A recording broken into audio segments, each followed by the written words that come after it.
This is for the game.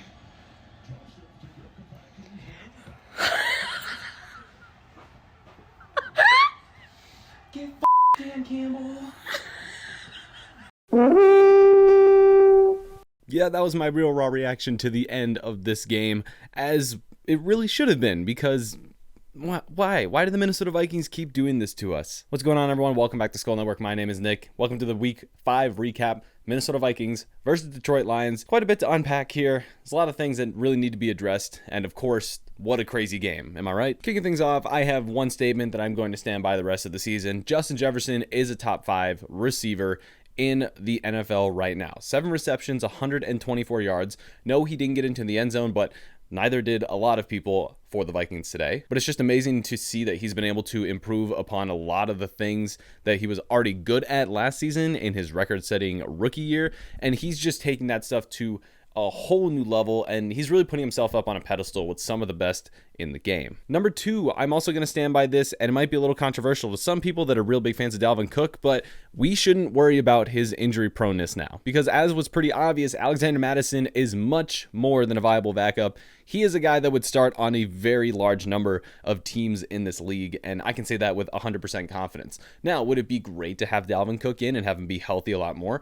Yes, but it's starting to look like that contract was a little bit of a mistake. I don't know. But yeah, Alexander Mattison is probably one of the top 3 backup running backs in the league and could very well start on a number of teams. Dalvin Cook's injury proneness, not really an issue in my eyes anymore because you don't really need to worry about it. Very solid game from Kirk Cousins, only a couple of missed throws, and honestly, I feel like he should have been throwing a lot more. The Detroit Lions pass defense is absolutely atrocious, and especially coming into this game, they were 10 points lower on their overall pass coverage grade compared to the second lowest team in the league in the Pittsburgh Steelers. And it really felt like Kirk didn't throw the ball that much. Yeah, he had 30 plus attempts, but really this is a game where he could have put up 400 plus yards and 4 touchdowns. Now, is that kind of on Clint Kubiak for calling screens and run plays on 2nd and 3rd and long? 100%. And I think there is something that needs to be said about the play calling and decision making within this team and coaching staff with Clint Kubiak and Mike Zimmer. I definitely think that there are some issues there and things that really need to be fixed. But regardless, I think Kirk played very well. A lot of great passes, a lot of very accurate passes. Continues to show he's a very accurate passer. Continues to show how much he loves Justin Jefferson because Adam Thielen didn't see a catch until the 4th quarter. That kind of hurts me on fantasy, but I digress because of what happened in the game. Great work by the defense. Danielle Hunter is showing that he is worth every single penny of his new contract. I mean, even considering the fact that TJ Watt, Chandler Jones, and Myles Garrett haven't played yet, he is now tied for the league lead in sacks. Now, if all those guys somehow go without a sack today, he'll be tied for the league lead, and he's not missing a step. That injury is nothing to worry about. Totally fine. Everson Griffin coming off with 2 sacks today. Great. He really hasn't seen to miss a step too. Still has that motor that he had when he was in his prime here.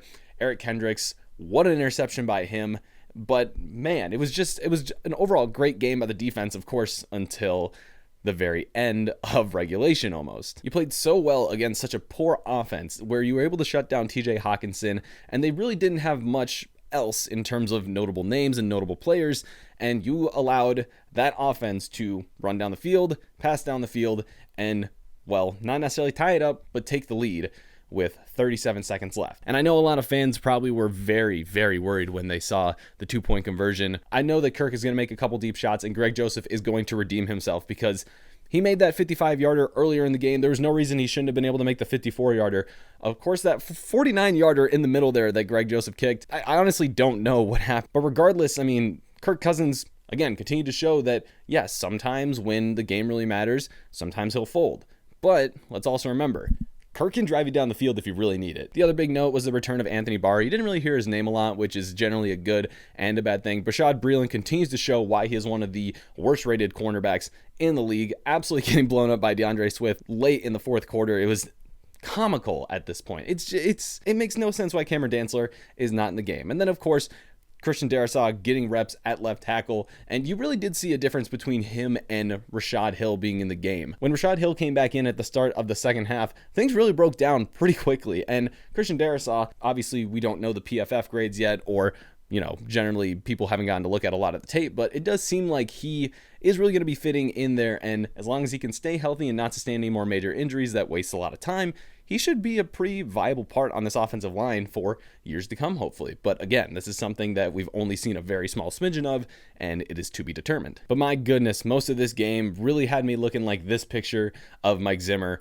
and this is kind of how I feel about being a Vikings fan in general. But you ended up pulling it off.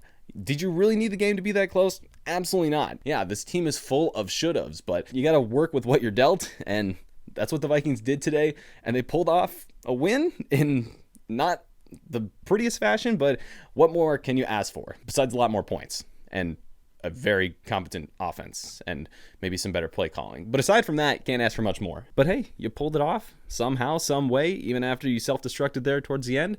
But now you got to get ready for probably the most difficult looking schedule that I see for any team over the course of the next 7 to 8 weeks. You really got to get prepared for this. And that's going to wrap up this week's recap video for you guys. If you have not subscribed yet to the channel already, make sure you hit the button down below to subscribe. We've just passed 900, giveaway at 1,000, so make sure you're a part of that. And if you enjoyed this video, make sure you give it a like as well. If you want to share this video with anyone that you know, you can do that with anyone on any platform. And if it's Crackular on the corner, that's your guys' best option. You guys already know. My name's Nick. I'll see you guys all in week 6 picks coming out on Wednesday. Adios.